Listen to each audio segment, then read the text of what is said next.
वस्त्रों को धारण किए हुए हैं तथा जो शिव जी दिगंबर अर्थात वस्त्रहीन है, ऐसी शोभा वाले जुगल पार्वती जी तथा शिव जी के आगे मैं नमन करता हूँ। मन भावन कैलाश पर्वत के शिखर पर बैठी हुई पार्वती जी कहती हैं कि हे परमेश्वर, आप हमें कोई ऐसा अनूठा गुप्त व्रत या पूजा मंत्र बताए जो सब धर्मों की अपेक्षा सरल हो तथा जिसमें श्रम भी थोड़ा कम करना पड़े और फल श्रम से अधिक मिले। हे नाथ, यदि आप मुझ पर कृपालु हो तो कृपया ये विधान मुझे बतावे। हे प्रभु, किस तप व्रत या दान से आप जैसे परमेश्वर जो अनादि अनंत हैं हमें प्राप्त हुए हैं।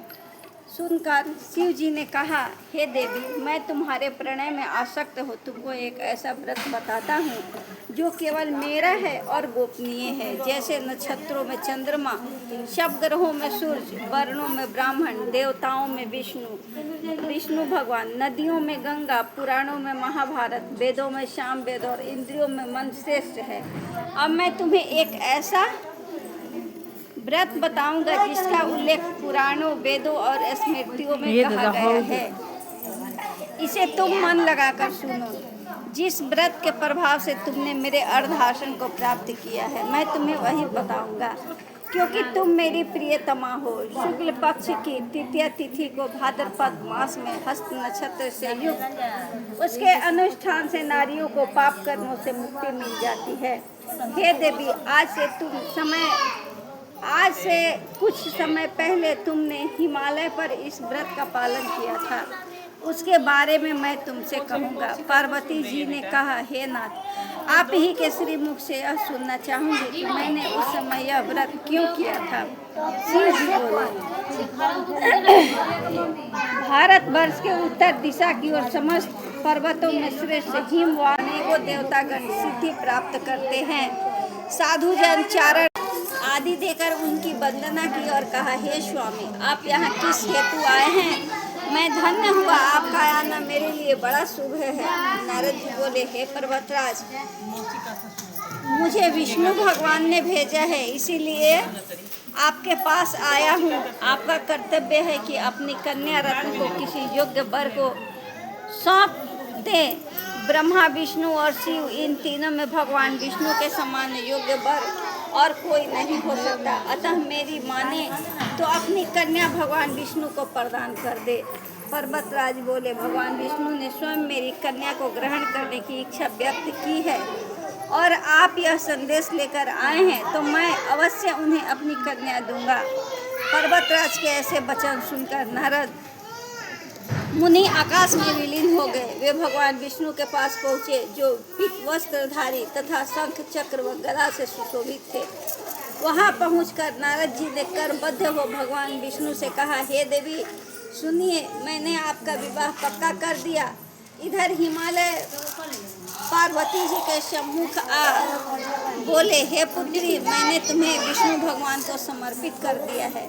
ऐसे में पिता के वचन मानकर तुमने कोई भी उत्तर नहीं दिया और अपनी सखी के पास चली गई। फिर भूमि पर गिरकर तुम दुखाद्र हो रोने बिलखने लगी। तुम्हें इस तरह की क्रिया करते देखकर एक सखी निकट आकर बोली, हे देवी, तुम्हें इतना दुख किस कारण है? मैं तुम्हारी प्रत्येक इच्छा यथाशक्ति पूरा करने की चेष्टा करूंगी, इसमें तनिक भी संशय नहीं है। पार्वती ने कहा, मेरी इच्छा कृपया मन लगाकर सुने।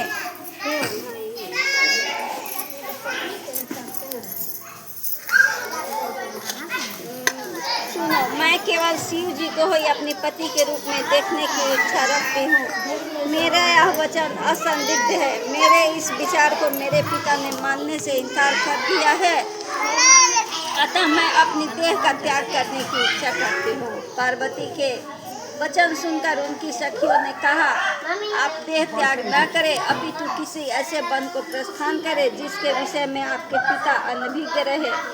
सखियों के वचन सुन तुम ऐसे ही वन को चली गई।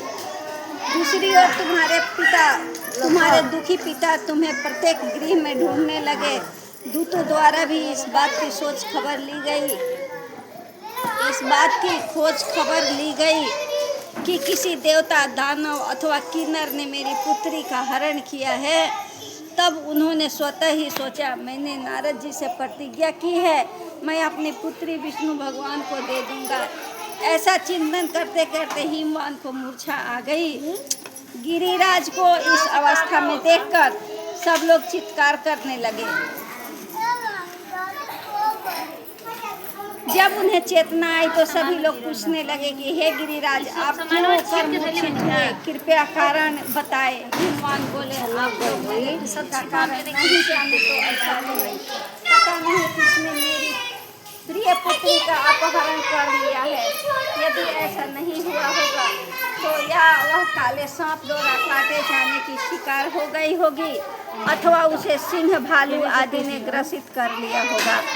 हाय मेरी बेटी कहाँ चली गई, किस दुष्ट ने उसका वध कर दिया। ऐसा विलाप करते समय वे वायु के झोंके से कांपने लगे, वृक्ष की भांति कंपित होने लगे। तदुपरांत हिमवान ने तुम्हें प्रत्येक वन में खोजा। वन में भी सिंह भालू आदि भयावह जानवरों का बोलबाला था। तुम वन में विचरण करती हुई अपनी सखी के साथ ऐसे वन में पहुंची जहां नदी प्रवाहित हो रही थी। उस नदी के सुंदर तट पर एक कंदरा थी। तुमने उसी कंदरा में अपना आश्रम स्थापित कर लिया। फिर एक बालुका की प्रतिमा निर्मित कर अपनी सखी सहित बिना आहार किए मेरी आराधना में लीन हो गई। और भाद्रपद शुक्ल पक्ष की तृतीया तिथि के शुभ अवसर पर तुमने मेरा सविधि पूजन किया और रात्रि में जागरण कर गीत वाद आदि से मुझे प्रसन्न किया। उसी व्रत के करने के फलस्वरूप मेरा आसन डोल उठा, कारण मैं बस उसी क्षण उस स्थान पर पहुंच गया जहां तुम अपनी सखी के साथ निवास करती थी। वहां जाकर मैंने तुम्हें कहा, हे देवी, मैं तुमसे बहुत प्रसन्न हूँ, तुम इच्छित वस्तु मांगो। तुमने कहा, मेरे देवता, यदि आप मुझ पर प्रसन्न हो, अनुग्रह करना चाहते हो तो मुझे पति के रूप में प्राप्त हो। मैंने तथास्तु कहा और कैलाश पर्वत पर लौटने पर प्रातः तुमने वह प्रतिमा नदी में बहा दी। फिर तुमने अपनी उस सखी के साथ उस महाव्रत का पारण भी किया। उसी समय हिमवान भी तुम्हें वहाँ खोजते खोजते आ पहुँचे। चारों दिशाओं में तुम्हें खोजते खोजते तुम्हारे पिता शिथिल हो गए थे। फलस्वरूप जैसे ही वे तुम्हारे आश्रम के निकट आए पर गिर गए। कुछ क्षणोपरांत नदी के तट पर उन्हें दो कन्याओं के दर्शन हुए। उन्होंने तुरंत तुम्हें अपनी छाती से लगा लिया और विलाप करने लगे। तदुपरांत बोले, हे पुत्री, सिंह व्याघ्र से भयावह इस वन में तुम किस कारण आई हो। तब पार्वती जी ने उत्तर दिया, हे पिताजी, मैं पूर्व ही स्वयं को शिव जी को समर्पित कर चुकी थी। आपने उनके साथ विवाह की बात नहीं मानी, इसी कारण मैं इस बिहड़ वन को चली आई। हिमवान ने उसे धैर्य बंधाया और कहा, हे पुत्री, तुम्हारी इच्छा के प्रतिकूल मैं कुछ भी नहीं करूँगा। वह तुम्हें अपने घर ले आए और मेरा तुम्हारा विवाह संपन्न करा दिया। इसी कारण तुमने मेरा आसन प्राप्त किया है। उस समय से लेकर अब तक किसी अन्य के सम्मुख इस व्रत के विषय में कहने की मुझे अवसर नहीं मिला था। हे देवी, अब मैं तुम्हें यह वृतांत सुनाता हूँ। इस व्रत को हरितालिका के नाम से क्यों कहते हैं। पार्वती जी बोली, हे प्रभु, आपने नाम तो बताया, किंतु इस व्रत की विधि भी बताइए कि इस व्रत को करने से क्या पुण्य मिलता है, क्या फल मिलता है, तथा कौन इस व्रत को कर सकता है। तब श्री शिव जी पार्वती जी से बोले, हे प्रिय नारी जाति के हितार्थ मैं इस उत्तम व्रत को कहता हूँ। वे स्त्रियाँ जो अपने सौभाग्य को अखंडित देखना चाहती हैं, विधि पूर्वक इस व्रत को रखें। सर्वप्रथम केले के स्तंभ आदि से सुशोभित करके मंडप का निर्माण करे और तदुपरांत उसमें विभिन्न रंगों के रेशमी वस्त्रों के चंदोवे से सुशोभित कर चंदन आदि सुगंधित द्रव्यों से उस मंडप को लीपे। शंख, भेरी व मृदंग आदि बाजे बजाते हुए जन समूह के साथ मंगलाचार करते हुए पार्वती जी तथा शिव जी की प्रतिमा को स्थापित करें। उस दिन पूरे दिन व्रत करके बहुत से सुगंध युक्त पुष्प, गंध, सुगंधित धूप, तथा विभिन्न नैवेद्य आदि से मेरा पूजन करे और समस्त रात्रि जागरण करे। सभी बताई गई सामग्री के अतिरिक्त नारियल, सुपारी, जमीरी, नींबू, लौंग, अनार, नारंगी, जो भी फल उपलब्ध हो एकत्रित कर ले। उस ऋतु में जो भी फल फूल उपलब्ध हो उन्हें खास तौर से रखे। तदुपरांत धूप तथा दीप से सज्जित निम्न मंत्रों द्वारा उच्चारण करके आराधना करे। हे शिवे, शिवरूपिणी, मंगले, सर्व संपदाई की दात्री, हे देवी, हे शिव रूपे, आपको नमस्कार है। हे शिवे, आपको सर्वदा नमस्कार है। हे ब्रह्म रूपिणी, आपको नमस्कार है। हे जग को धारण करने वाली, आपको नमस्कार है। हे शेर पर सवारी करने वाली, विश्व के भय से भयभीत मेरे जैसे दरिद्र की रक्षा करे। इस इच्छा को पूर्ण करने हेतु मैंने आपकी आराधना की है। हे पार्वती, मुझे राज्य तथा सौभाग्य प्रदान करे, मुझ पर कृपा दृष्टि रखे। बाद दत्त चित्त हो विधि से कथा श्रवण करे तथा ब्राह्मण को वस्त्र आदि, गौदान तथा स्वर्ण आदि प्रदान करे। स्त्री पुरुष दोनों मन लगाकर एक साथ आराधना करे। तदंतर वस्त्र आदि जो भी हो उसका संकल्प करे। हे देवी, जो भी नारी इस विधि से मेरी आराधना करती है उसे सब पापों से मुक्ति मिल जाती है तथा वह 7 जन्मों तक सुख तथा सौभाग्य को प्राप्त होती है। लेकिन जो नारी, सुन लो ठीक से, जो नारी तृतीया तिथि को व्रत आदि न करके भोजन या खान पान करती है वह 7 जन्मों तक बंध्या रहती है और पुनः पुनः वैधव्य को प्राप्त होती है। वह सदा दरिद्र रहती है, उसे पुत्र शोक से क्षुब्ध रहना पड़ता है।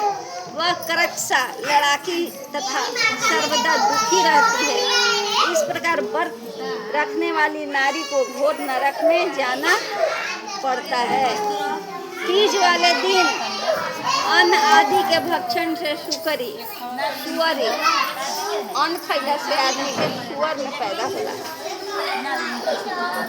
फल भक्षण से बंदरिया, जल पीने से जोक, दूध पान करने से नागिन, मांस खाने से बाघिन, दही खाने से बिल्ली, मिष्टान खाने से चींटी तथा अन्य वस्तुओं को भक्षण करने से मक्खी के जन्म में आती है। यदि उस व्रत वाले दिन वह सोती है तो वह अजगरी तथा पति को छलने से मुर्गी बनती है। अतः प्रत्येक स्त्री को नियम पूर्वक व्रत करना चाहिए। व्रत के दूसरे दिन सवेरे स्वर्ण, चांदी, तांबा तथा बांस के पात्र में अन्न भरकर ब्राह्मण को दान दे तथा पारण आदि करे। इस प्रकार व्रत करने वाली नारी को मेरे यानी शिव जी के समान पति की प्राप्ति होती है और मरणासन अवस्था में उसका रूप तुम्हारे सदृश हो जाता है। इस व्रत को करने से वह समस्त सांसारिक भोगों तथा सायुज्य मुक्ति की झाड़ी होती है। इस गीता की कथा भाग के श्रवण से प्रत्येक प्राणी को 1 सहस्त्र अश्वमेध और सैकड़ों वाजपेय यज्ञ करने का पुण्य फल मिलता है। हे देवी, मैंने तुम्हें जिस व्रत का विधान बताया है वह सब व्रतों में अति उत्तम है। प्रेम से बोलिए शंकर भगवान की जय, पार्वती मैया की जय, हर हर महादेव की जय।